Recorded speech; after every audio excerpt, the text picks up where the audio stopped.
Okay, so recording.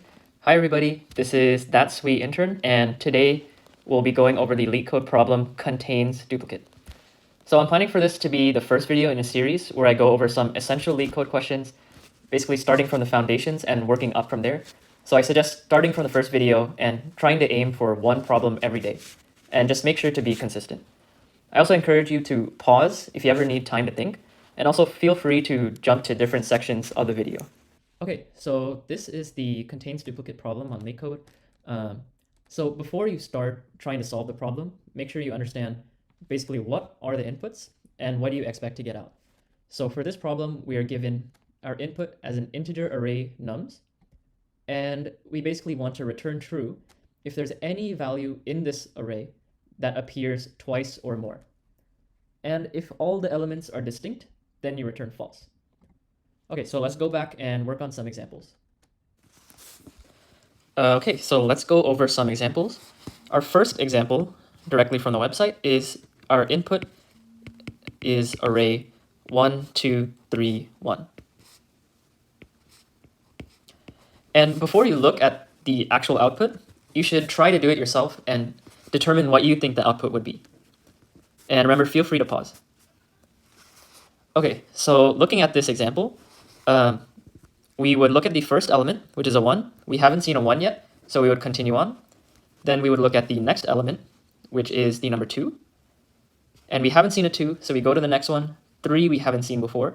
And then at the last element, number 1, we see that there are 2 values of number 1 at these locations.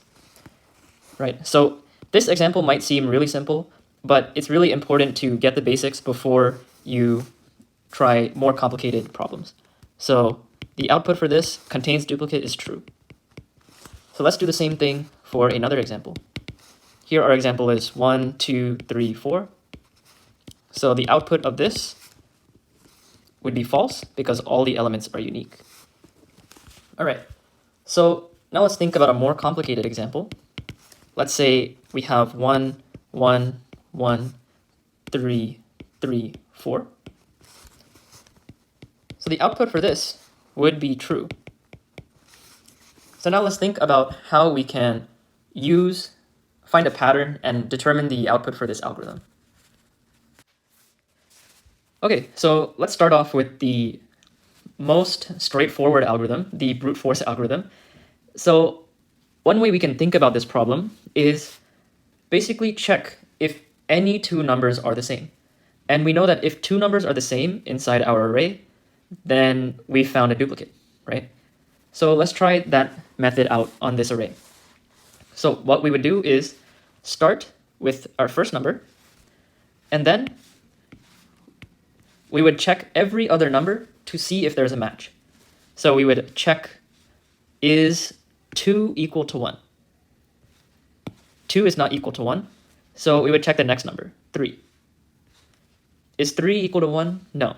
So we would go on, and then when we reach the end, we know we have to change the first number, right? Because we want to check all possible matches within our array. So now we checked whether 1 matches anything, right? So now we have to check whether 2 matches anything. So then we would be looking at 2. Is 2 equal to 3? No. Equal to 4? No. Is it equal to 2? So 2 is equal to 2, so we have found a match, and we can return true for our function that it does contain a duplicate. Okay, so what is the complexity of this problem? So one way to think about complexity is how much work are we doing within the problem, or in other words, how much time is this going to take? So let's say in the worst case that we had an array that had no duplicates, right? So let's say we had this array. Because there are no duplicates, we would go through every loop, and then at the final loop, it would end, we would have found no matches, and we would return false because the array doesn't have any duplicates, right? So how much work do we do on our first iteration? We basically start with 1, and then we check all of 2, 3, and 4, right? And then for the next loop, we start at 2, and then we check 3 and 4. Then finally we start at 3, and then we just check 4. So for each of these loops, we are doing some amount of work. So let's say our array was of general length n, right? We have an array of length n. So what's the total amount of work that our function is doing, right? So let's take a look at this. We are doing this much work in our first loop. So basically around n work, right? And then we're doing n minus 1. And then we're doing n minus 2, all the way until we only have 1, right? So some of you might be familiar with this sequence. If you have a sum of integers that are just adjacent to each other, so for example, 1 plus 2 plus 3 plus 4 dot dot dot until n, this sum is proportional to n squared, right? So now that we know we have this sum, that's how much work we're doing. So we're actually doing O of n squared work. So this is our time complexity. Our time complexity. And our space complexity, we're not actually using any other storage methods other than this array. So our space complexity is constant because we're not actually using any extra space. Okay, so that's the first algorithm we might do, the brute force algorithm. Okay, so let's take a look at another way to solve this problem, which is by sorting it first and then going through each element and seeing if there are multiples of an item, right? So some of you may have done this method where we take our input array, which is shown here, and then we sort it. And this sorting takes O of n log n in general, and it takes O of n space, right? So now after we sort it, our array would look something like this. So we sort with ascending values, and now we can just look at pairs of adjacent items and see if we have a match, right? So if after we sort this array, if any two numbers are the same, they'll be placed next to each other, so we can just look at that linearly. So we would look at this pair and notice that they're not the same. Then we look at this pair, and here we find a match. We have a duplicate value, and we would return true, right? So there are sort of two components to the time complexity of this. The first, which is sorting, is generally n log n. And then our linear time search would take general time n. Okay? So it's O of n log n plus n, but n log n is larger than n, so we can exclude the n from our complexity, so it's just n log n. And then our space complexity is O of n, because we're using some space in addition to our algorithm for the sorting, right? So the sort itself took O of n space, so that's why the space complexity is O of n. All right, so the third and final algorithm, and this is the most efficient algorithm, is the idea of keeping a scene hash set. So let's say we have our array here again with these numbers. So a lot of times, the optimal solution or algorithm to a problem is very similar to what you would naturally do as a human. Just at a very human level, if I gave this to somebody, they would probably solve it just by doing this, right?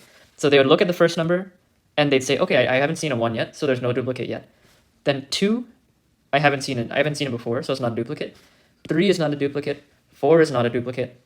I don't remember seeing it in our past values. And then finally, once we get to this last value 2, we would say, oh, I remember I've seen a 2 right here, right? So they're using what they know from their memory to quickly decide whether something's a duplicate or not. So what can we use to sort of model this behavior? It's a very important data structure called the hash set, or just set for short, right?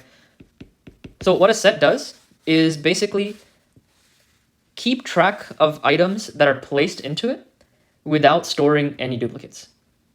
Okay, so I think it will make more sense to sort of go through this in an example. right? So let's take a look at this. Again, we have our array. And something important about sets is we can add items to the set and also determine if something is inside the set, right?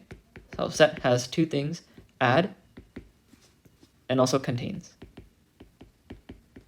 right? And these two are very, very important. They both run in constant time. So that's why it's really good to use hash sets.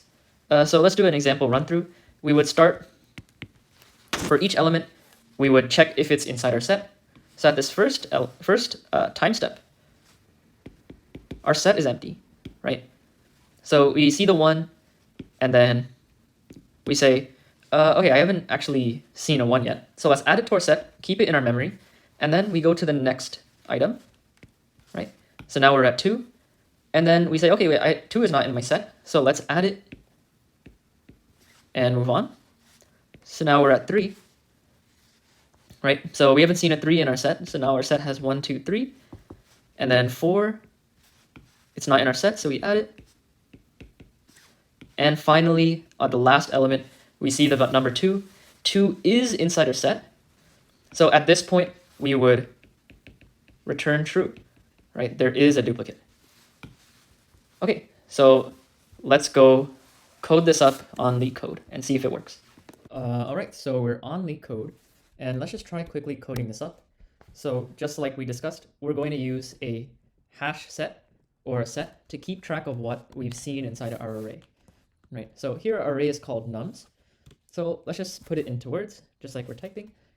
For the number in nums. So first, I guess we should initialize our set. So this set represents the numbers that we have seen already. So let's call it seen, right? And initialize that to be an empty set.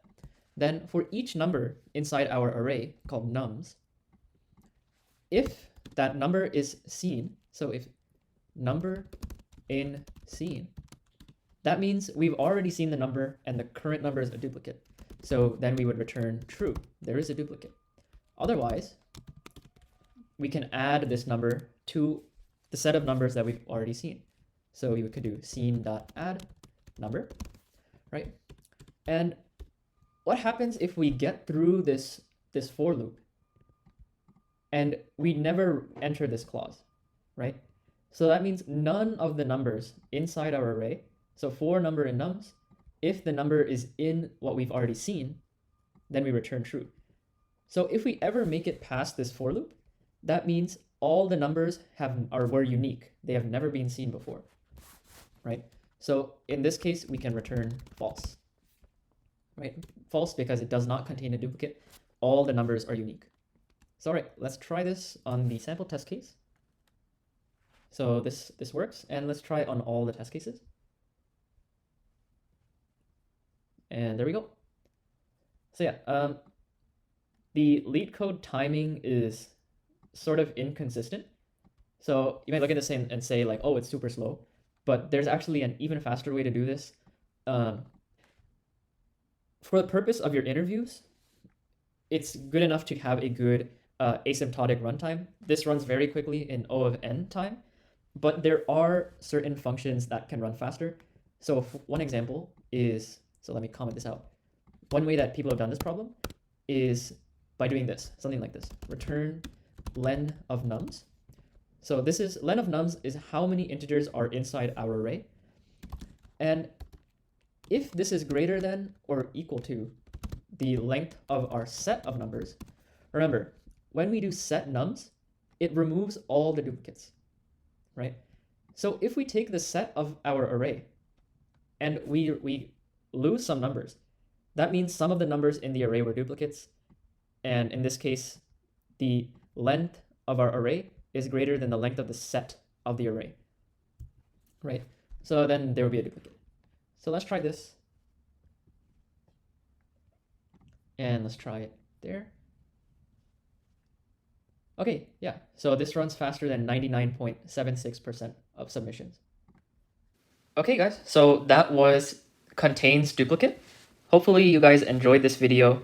If you like the video, make sure to hit the like button. You can subscribe to my channel, and also check out the playlist. I'll be posting videos once or twice a week. All right, have a good one. Testing 1, 2, 3. Testing 1, 2, 3. Boogly boogly.